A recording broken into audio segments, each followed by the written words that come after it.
So somebody asked me this question. How do you handle, let me just read it. How do we handle disagreement without hurting each other? And they say this, every time we have a disagreement with my partner, we end up hurting each other, saying something that we shouldn't, or we end up doing something that we know we shouldn't be doing. So that is the question that I want to answer today. And if you stick around to the end, I'm going to give you a 5 step-by-step guide on how to handle disagreement without hurting each other. So let's begin.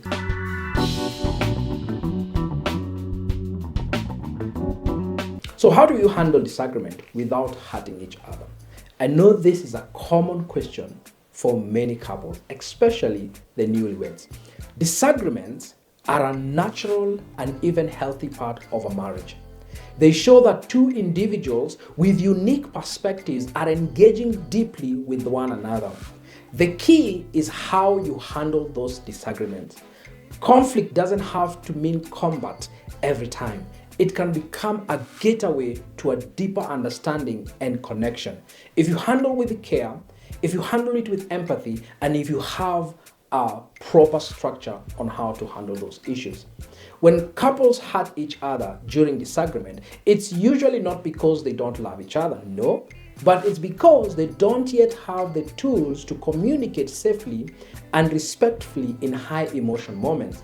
Let me walk you through a practical step-by-step guide for managing disagreement without damaging each other or without hurting each other. So here's step number 1. Recognize the early signs of conflict. Recognize the early signs of conflict. What do I mean by that? Learn to spot the signs before the things escalate.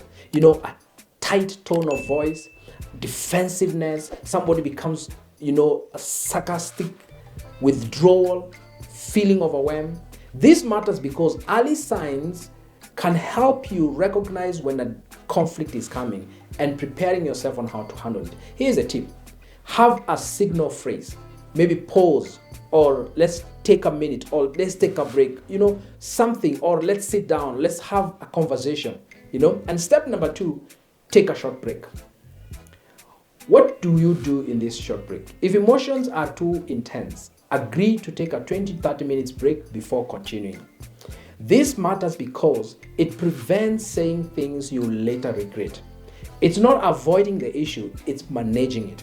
And it's important to note this, always agree on when you will return to the conversation. Never leave things hanging. Never leave things hanging. Step number 3, use I statement, not you.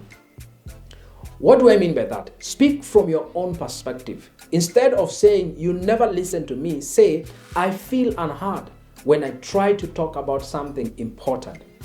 Why does this matter? I statement reduces blame and increases understanding. And then you get to step number 4, which is practice active listening. How does that look like? When one person is speaking, the other person should listen actively without interrupting. Then the listener summarizes what they heard by saying, so what I hear you saying is, and then you finish the statement. This ensures both people feel heard and reduces misunderstanding. Even if you disagree, acknowledge their feeling. I can see why that upsets you. Something like that. Step number 5, focus on the issue, not the person. Stay on topic and don't bring up past unrelated conflicts. Avoid name calling or character attacks. Attacking each other erodes trust. It does not help. It does not build trust. Step number 6, find a common ground. What to do? Shift from me versus you to us versus the problem. Ask the question, what do we both want here? How can we make this work for both of us? That's an important question. How can we make this work for both of us? Or, how does this impact us? Don't just think about how does it impact me, how does it impact us? And step number 7, agree on a plan and reconnect.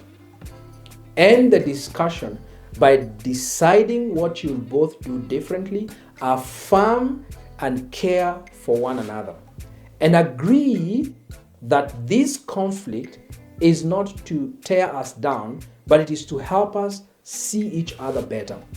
Reconnecting means going on a date, giving each other a hug, share a laugh, go do something together, just feel each other in that moment.